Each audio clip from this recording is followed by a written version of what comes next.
it's Chantel. I am making this short video for the training tonight and tomorrow, and for volunteers to be able to go who are new to look back at this and view it again. And hopefully we can make more of these videos for everybody to kind of learn and to continue their training. So first off, I want to thank you from the bottom of my heart for volunteering with the Oasis.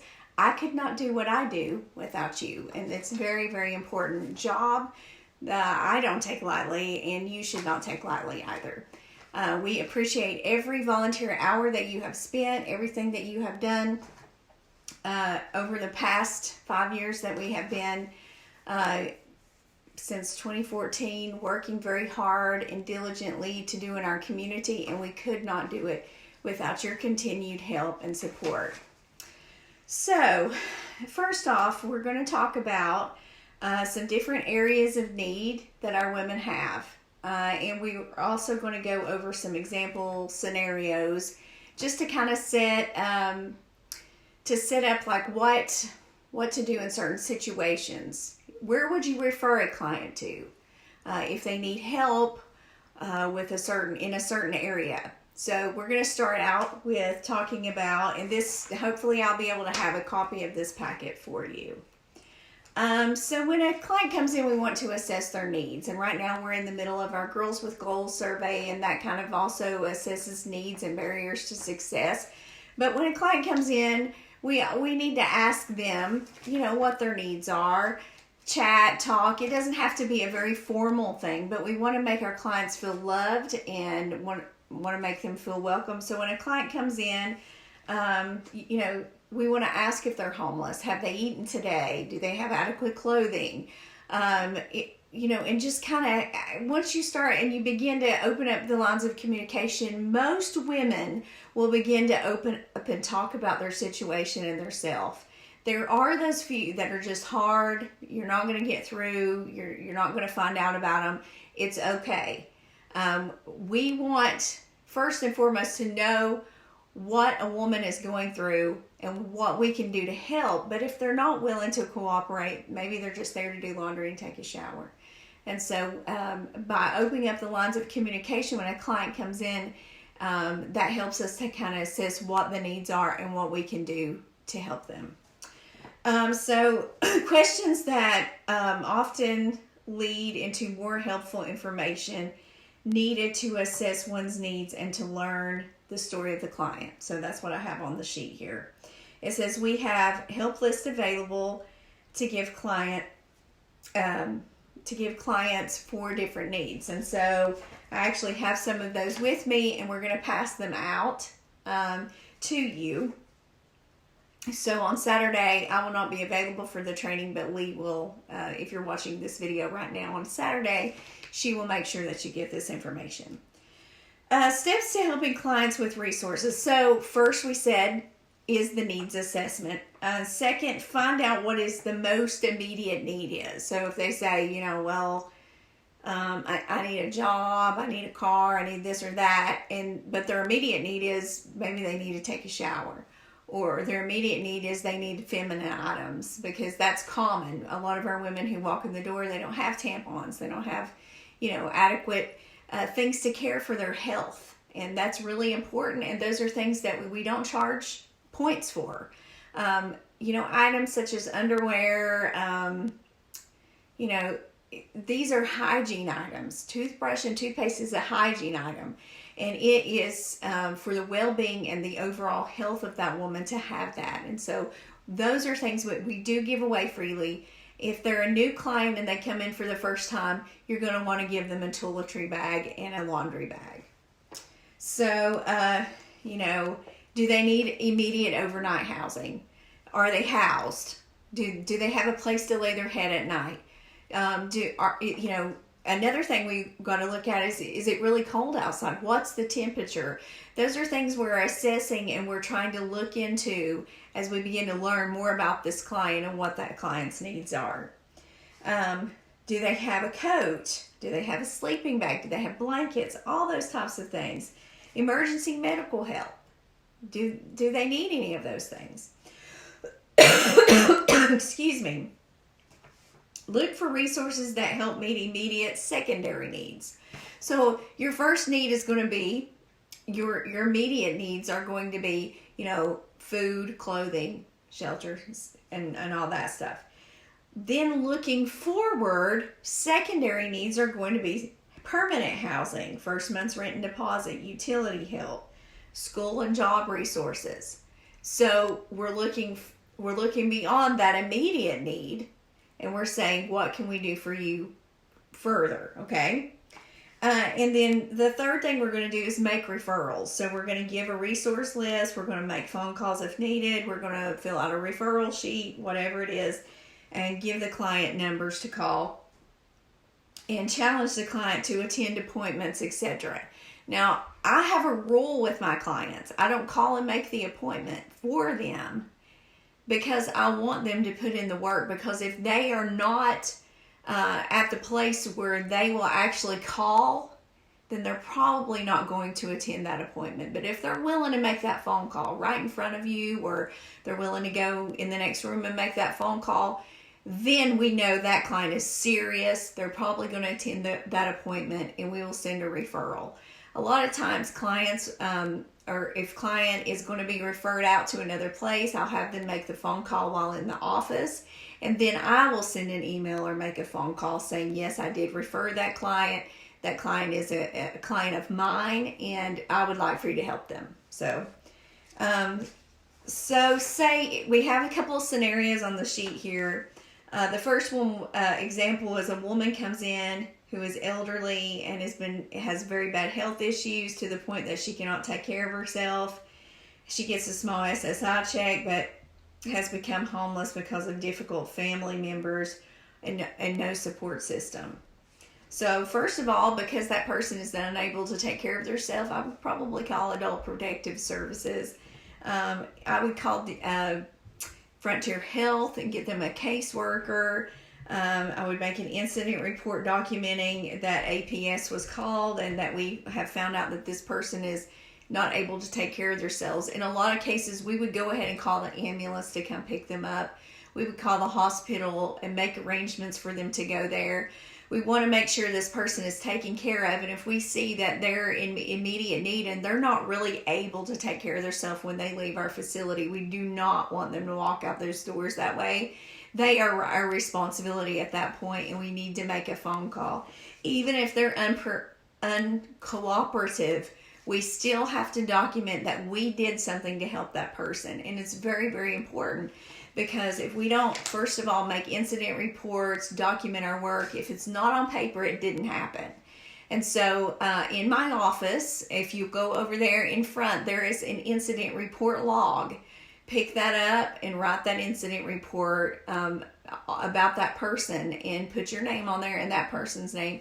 And I will make an official type of that report, make sure it's put into the client's file, and so on and so forth. Or you could call the police. The Kingsport Police Department has a great relationship with us. They've helped me in many cases. I've had to call. I've caught things on camera and so on and so forth.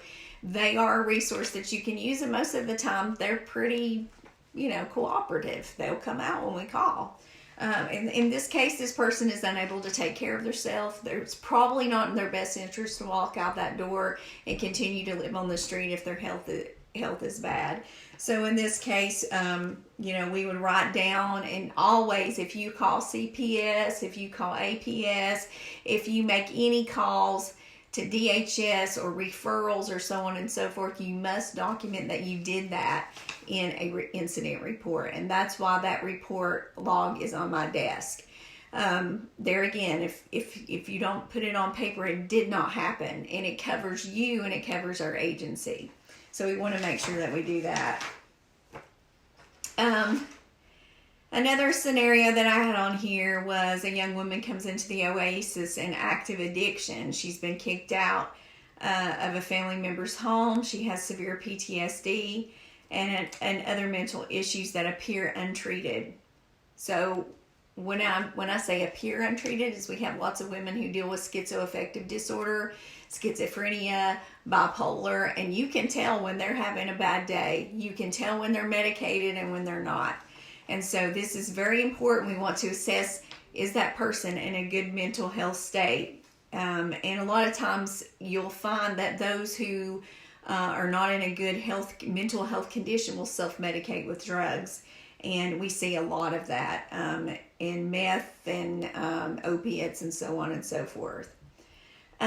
She's been dealt with rape, parental sexual abuse, and poverty. She has no support system, and she runs with the wrong crowd on the street and has been in and out of trouble her entire life. Unfortunately, this story is a lot of the women that we deal with, and a lot of times they end up in my office. First, you want to ask the important questions like, are you ready to change? When was the last time you used? What is your drug of choice? And you may not know the difference between meth and how to treat someone who is on meth or someone who's dealing with opiates. You may not understand that Narcan cannot be used for someone who is overdosing on meth. That's specifically for opiates. And so this is something that I urge you as a volunteer to kind of train yourself on. And I'm going to try to give you some links to educate yourself on drug use. And I know this is kind of a harsh reality of what we deal with at the Oasis. And maybe you're not comfortable with that, but that is something that we do deal with on a daily basis and we need to be prepared to handle. If you have, volunteered at Shades of Grace or Hunger First or the Kitchen of Hope or Family Promise, any of the agencies or ministries that are partners with us, you will know that this is a regular scenario. This is something that we deal with all the time. And so we want to know the basics of that person's well-being. Where did they sleep? If you've asked all those preliminary questions and they admit to you, yes, I do have a substance abuse problem, it's untreated, I have mental health issues, and I don't have a caseworker, I haven't taken my medication in a while, I've not had a prescription, I don't have any way to get anywhere. These are a lot of the issues that we deal with on a daily basis at the Oasis, and you need to be prepared for how to deal with them. And so, first of all, you're going to educate yourself on drugs and so on and so forth, and then you're going to suggest a program. Are they ready? You're going to assess them for readiness first. Are you ready to change? If they're not ready to change, or they're not really ready to get on a bus and go to a rehab, or they're not ready for you to take them to a rehab, there's nothing much you can do. Put them in the shower, let them wash their clothing. There's not really much else you can do. If someone is not ready for treatment, you can ask Tracy Stacy, who works as one of our counselors, Yana, they both work with our Recovery A to Z. If someone is not in that place of readiness, they're not going to accept the help, and it does very little for us to try to send someone to rehab. So we have to think about those things. We want people to be ready. Yet, at the same time, we don't want them to have to sit on the street. And what you may not understand is, and see, I don't know exactly how much everyone knows, so I'm just kind of blanketly putting that out there.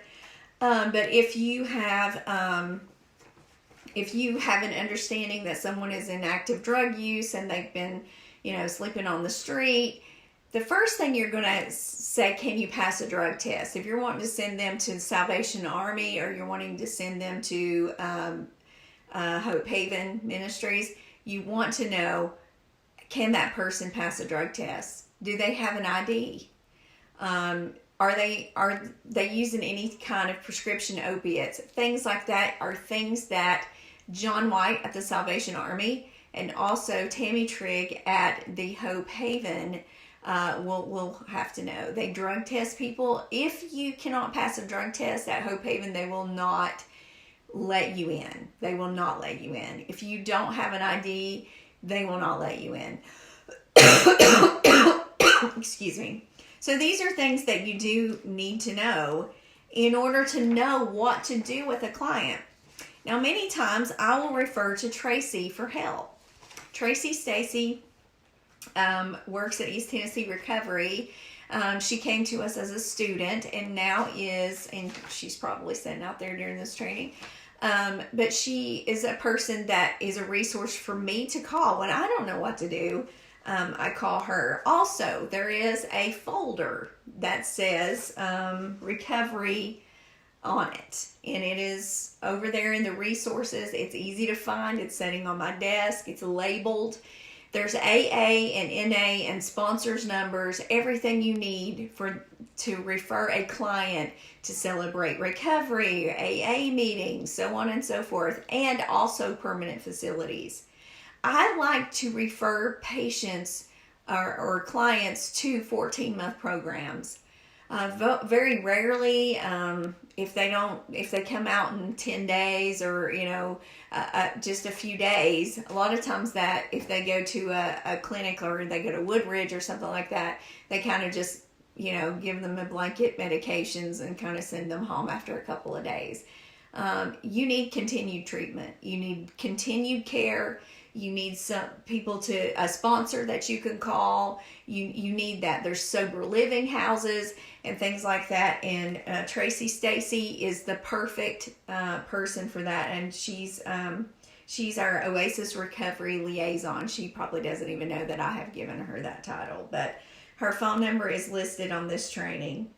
And like I said, drug and alcohol treatment resources, I'm going to try to attach them to the back of this as well.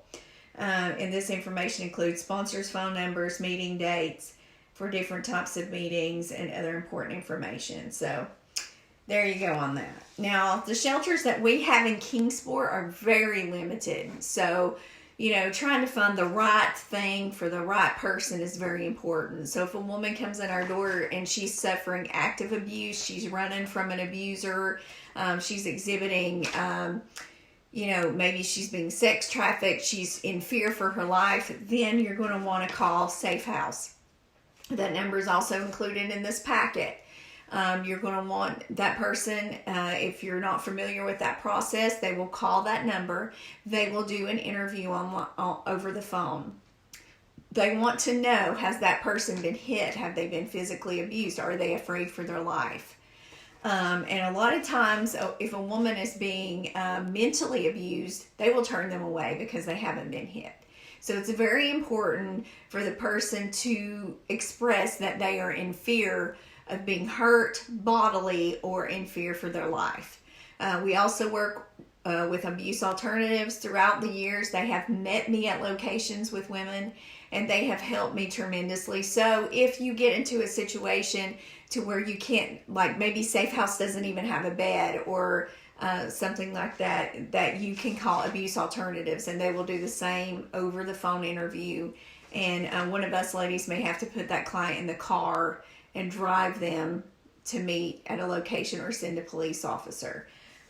We are not supposed to put clients in our car and drive them anywhere. I want to be sure that you understand that.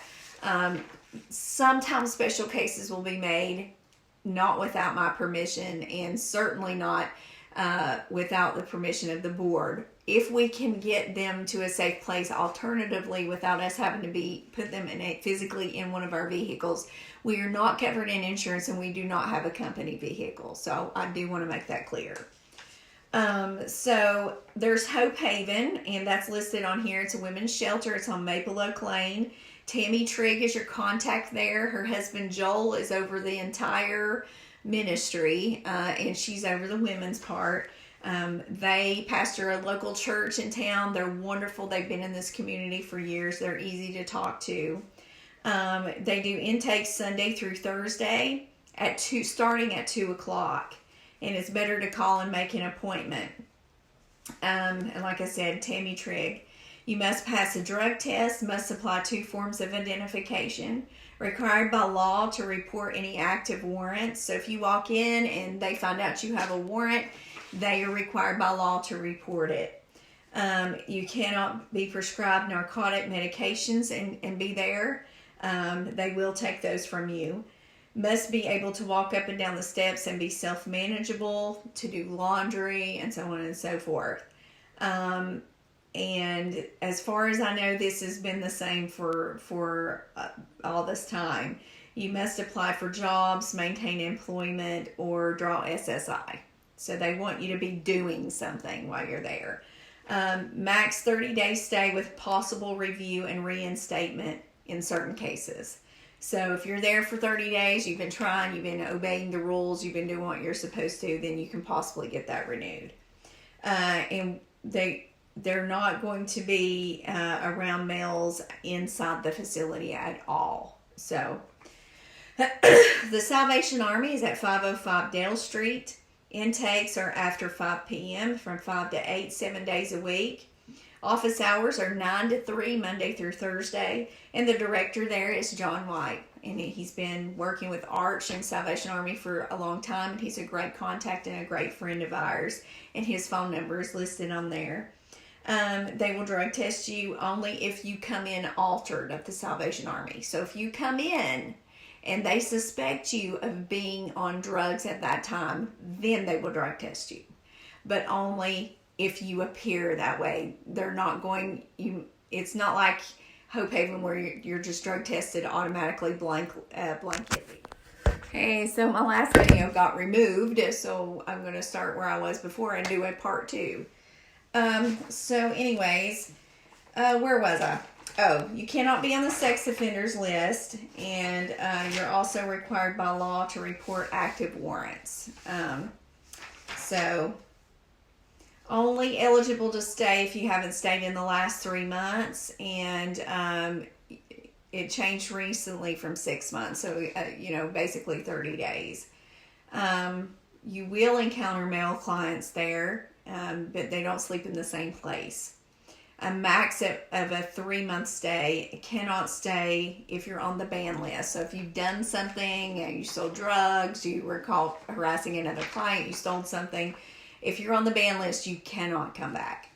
Must leave at 8 o'clock and come back at 4. So every day, that's why Oasis is important. And a lot of times our Salvation Army clients will come to Oasis and stay. Then they'll go to the 3:30 church, and then they'll go check in at the Salvation Army at 4. Used to, we could depend on Cleft of the Rock Ministry. They would take people in who had, who were in wheelchairs and so on and so forth. They do not, as far as I know, do that right now because they are full. Family Promise. If you know anything about Family Promise, them as well as the Hope House, they basically cater to people who have children.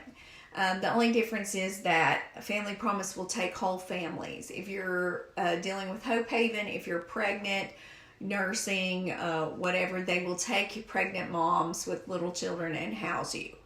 However, they stay full. So it's a really big, full area that they have. So, you run the risk of not being able to get somebody in because it's so full. So, Family Promise, they do some awesome stuff. They work with the Hospitality Network. That's where they bring a family in. They take them to job interviews. They try to get them housing. They do all kinds of stuff. And then you go and stay in a church at night. And it moves from church to church. And there's a lot of churches in that network that helps out to house these people. They take families with minor children. They do require a drug test. If positive for THC, they'll still allow you to stay and then retest you in 30 days. Other than that, you will not be able to attend if you test positive for anything else. There's the Church to Church Network, which is the Hospitality Network, and they work with clients to gain employment and housing. And the goal for clients is to become self-sufficient within 90 days. And they do have rapid rehousing dollars, so if you go there and you sign up, their goal is to get you in a home. And so they work with Kingsmore Housing and other agencies like us all around. We all meet, all these agencies, we meet with them monthly. We have talks, we talk on the phone.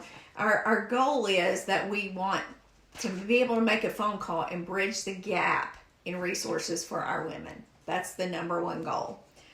So the numbers are included on here. If I'm not there and I'm not the one doing resource counseling, call these numbers, and they are available at my desk. It shouldn't be a problem, okay?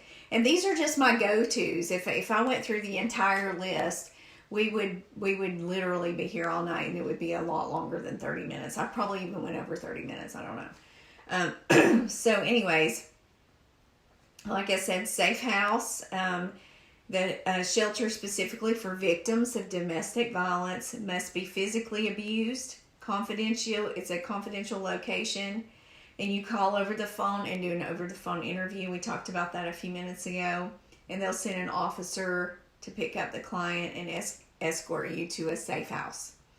And that safe house is in an undisclosed location. Nobody knows where it is, rightfully so. And the safe house is ran under the Frontier Health Foundation, which Jennifer Teague is a friend of mine that I met recently who that is under Frontier Health Foundation. And it's a wonderful thing. But like I said, if it's just mental abuse is just as real as being hit. I realize that. But they only take you if your life is in danger and you're in danger of physical abuse. Emergency shelter is only available when the weather is below a certain percentage, and that's Shades of Grace and Hunger First right now, and some other churches in the area. So, and they're considered warming stations when it gets down to a certain temperature. The Oasis does not help with utilities or anything like that. We don't help with monetary funds.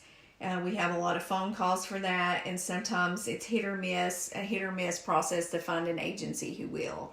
And a lot of it depends on funding. We obviously use the Neighborhood Service Center, which is on Lewis Street. It's right over at the Fresh Start building.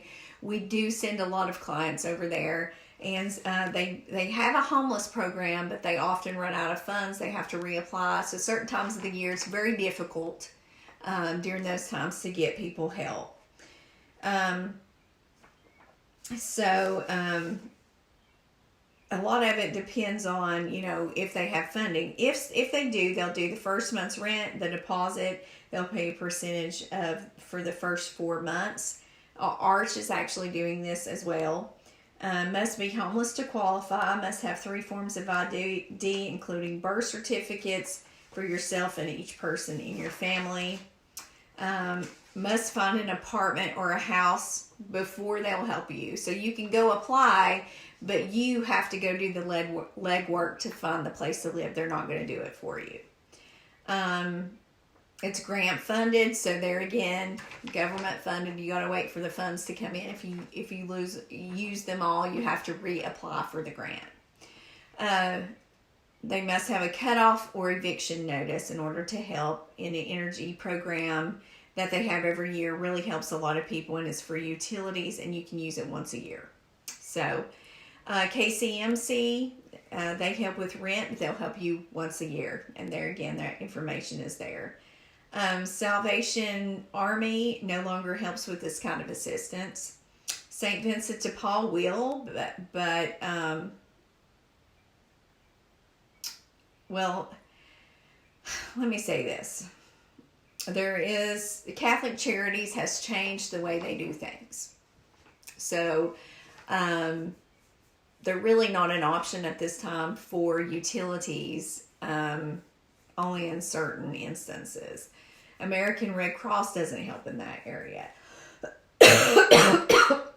And what you run into a lot of times is that clients don't realize if they've been helped in the last year or whatever, so they don't remember when it was the last time they received help with their utilities, and so they run into that problem as well. Hunger First, and Director Mike Gillis, his phone number is on there, and a lot of times he'll put it out on Facebook that person is in need of whatever, and get it that way. However, if they use or continue to take advantage, you want to talk to Mike. You want to call that number and say, have you helped this person before? This person is in need of this, and make sure that person is not double dipping and all that kind of stuff. We want to be very careful because unfortunately people are takers, and you just have to be careful. Arch's number is on there. They're doing rapid rehousing right now. If they don't answer, someone will get back with you. If able to reach them, sometimes they will help with rent utilities, and you do have to have a cutoff notice. And they'll also help with rapid rehousing, like getting client, if you're homeless, getting you in to a place. And they've been helping out a lot of people with that right now, a lot. If you take an eviction notice, they should help you. So we do work with Kingsport Housing, as you know, or you may not know. Kingsport was in a housing crisis through most of 2019. It's been very difficult, and partially 2018 at the end of the year. We are coming up from that, but it's still a difficult process. We have a lot of people on the waiting list for Kingsport Housing and HUD. A lot of people don't know the difference between HUD or Section 8 and public housing. Public housing is where you go stay in a housing complex, an apartment complex that is owned by the housing authority. And Section 8 is where you get a voucher, and it's where they build a relationship with an owner of a home, a house, a trailer, an apartment, and HUD will pay a percentage of your rent based on your income per month. So that is the difference between public housing and HUD or Section 8. I hope that makes sense. So we've had some issues with housing because of that, and it's been very difficult. I have sent people outside of the city. Sometimes you got to do what you got to do. A lot of people don't want to leave because of different issues or whatever. So we just have to be very diligent and be careful about those types of things. Just check your sources, your resources, make phone calls if you have to. Now the KHRA,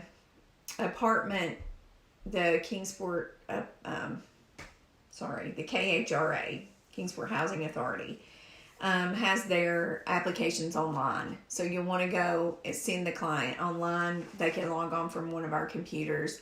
They no longer do paper applications, and that's something that they just started. Other income-based housing, Maple Oaks, Model City, Allen Hood Properties, J. Hurd Properties.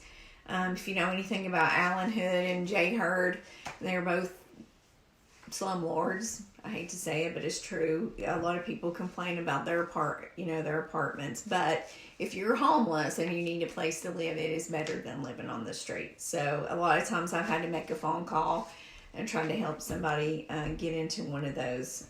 This is what I call a last resort. Most renters, I need to repair that. They will want a background check, and they will charge a fee for that. But if you're getting help through KHRA or not KHRA, Neighborhood Service Center or whatever, they help waive that fee, and they work with you. Arch helps work with the housing units to try to make sure that we're getting people housed and kind of getting past some of those loopholes. Transportation, we only have CATS and NetTrans, and that is the number one most coveted barrier that we have in our city right now. The two biggest barriers that we have, transportation and childcare. They closed down, I think, 2 or 3 daycares recently that were funded by the government. So, it's very difficult to get your kid in daycare, and therefore getting a job might be difficult. So it does seem like sometimes barriers are even hard for us to, as a helping agency and a ministry, to help people get over those humps. So I've listed some other stuff on here for information on clothing, healthcare, glasses, dental, the homeless program through Kingsport City Schools. Michelle Wilder is your contact, and I put that on there. Legal aid. A lot of times we have to help our clients with those types of things. We want to show them where to go. If you don't know about legal aid, go on the website, find out. They do all kinds of stuff. There's also information back behind my desk about legal aid. And help with repairs on your home, Carpenters Helpers, Appalachian Service Project, American Red Cross. Carpenters Helpers builds ramps and stuff like that for the elderly. And we have 2 new contacts that everyone needs to be aware of. And if I'm not there and you can't find the answer, these are the people you can call. Jonathan Anderson, who has been with Engaged Tri-Cities for years, is now the homeless liaison for United Way. His number is listed on here along with Becca's, who is the community coordinator for United Way. All you got to do is make a phone call and ask for one of them if you need an answer to a question that I can't answer. If I'm not there and you need answers immediately and you can't find the resource, these people right here can give you that resource. Erin Gray is a City of Kingsport homeless liaison. She works with the Kingsport Police Department, and these are her numbers. Her availability is most of the time. You can text or call, and she will answer your questions. She is more than happy to work with you. And there again, if I'm not there to answer the question, and you got a question that you can't find the answer in any of our resources, they can help you with that. These are a few of my go-to organizations, and some of them are not listed on there. Like I use Hope Helps sometimes for resources. They're USDA approved, and they have people can go there to get food, clothing, housing resources, different things like that. There's the Community Clothes Closet, different places like that. So we have a lot of different resources, and that information can be found in our help list. So in the Community Clothes Closet and things like that, if you don't know the answer or you don't know where a clothes closet is, all of that information is included in the help list. There's one main help list. We're going to try to pass that out depending on if we have enough ink to print all of that. But hopefully you'll have that in your hands tonight, or you can at least look at it, or in your case, for those that are coming on Saturday, that way that you can look in that information, familiarize yourself with that. That's the way I did over the past 3 years when I've had to do resource counseling with people and I've had to find help for people. I simply got on the phone and trial and error and make phone calls, and just if one thing didn't work, then I consulted something else. And so that's really what you're going to have to do. You're going to have to fight for people and work for people if that's what you want to do. If you are not comfortable doing this as a volunteer, and you just want to clean and you just want to organize, and working with clients is not your thing, we understand. We need you to clean and organize as well. And so, but we want you to be aware. If someone asks you a question about something, that either you can point them in the right direction, you can give them a help list. Even if you don't want to sit and talk to them, you can hand them a help list. We also have all kinds of different pamphlets and organization things around. Well, we have information on contraceptives and, all of that stuff. All the resources are right there. Just pick them up, go over there and look, go browse, familiarize yourself with that information. That way, when someone asks you a question, hand them a pamphlet. As simple as that. There's information about birth control, breast and cervical care, the CATS bus system. We try to keep books that have the bus routes in it and all of that kind of stuff. We also keep bus tickets, and we try to hand those out as needed. That's a resource. And so what we are doing is trying to bridge the gap and make relationships with other organizations so that we can have that connection to send our clients to, so that we better serve them. And our goal is to see them succeed. And so that's what we want to do as an organization. So if you please grab a help list, familiarize yourself with those, know where they are, where they're put. On my desk, there's an organizer there. They are labeled.